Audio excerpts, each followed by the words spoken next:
Hello, ഞാൻ കഴിഞ്ഞ ദിവസം മട്ടർ എടുത്തത് കാണിച്ചായിരുന്നല്ലോ. ആ മട്ടറിനെ ഞാൻ സ്റ്റോർ ചെയ്യാൻ പോവാണേ.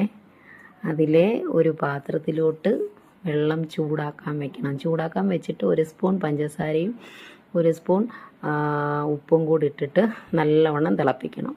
വേറൊരു പാത്രത്തിലോട്ട് അതായത് തണുത്ത വെള്ളമാണ് വേണ്ട, ഐസ് ക്യൂബ് ഇട്ട തണുത്ത വെള്ളം എടുത്ത് മാറ്റി വയ്ക്കണം.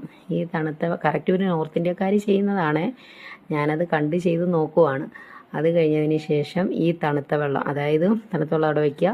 എന്നിട്ട് മട്ടർ എടുത്തിട്ട്, പച്ചമട്ടർ എടുത്തിട്ട് നമ്മുടെ ചൂടുവെള്ളത്തിലേക്ക് ഇടണം. ചൂടുവെള്ളത്തിലേക്ക് ഇട്ട് കുറച്ച് കഴിയുമ്പോഴത്തേന് ഇതിങ്ങനെ ചൂടായി, അതായത് വെള്ളത്തിന് മുകളിലേക്ക് ഇതെല്ലാം പൊങ്ങി വരും. ഇടയ്ക്ക് ഒന്ന് തവി കൊണ്ടൊന്ന് ഇളക്കി കൊടുത്തു കഴിഞ്ഞാൽ കറക്റ്റ് നമുക്ക് കാണാൻ പറ്റും ഇതിങ്ങനെ ഓരോരോ ബൂന്തിയായിട്ട് മുകളിലോട്ട് ഇങ്ങനെ വന്ന് നിൽക്കുന്നത്.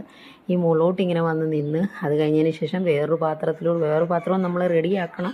അതായത് ഈ ചൂടുവെള്ളം മാറാൻ വേണ്ടി അതിൽ നിന്ന് കോരി മാറ്റിയതിന് ശേഷമാണ്, അത് ചൂടോടെ ഇടാൻ പറ്റത്തില്ല, അത് തണുത്ത വെള്ളത്തിലോട്ട് പിന്നെ മാറ്റണം.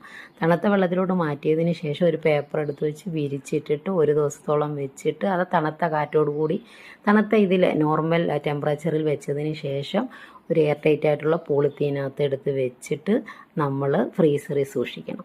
നമുക്ക് എപ്പോഴാണോ കറി വെക്കാൻ ആവശ്യമുള്ളൂ അപ്പോൾ എടുത്ത് കറി വയ്ക്കുക. Okay, thank you.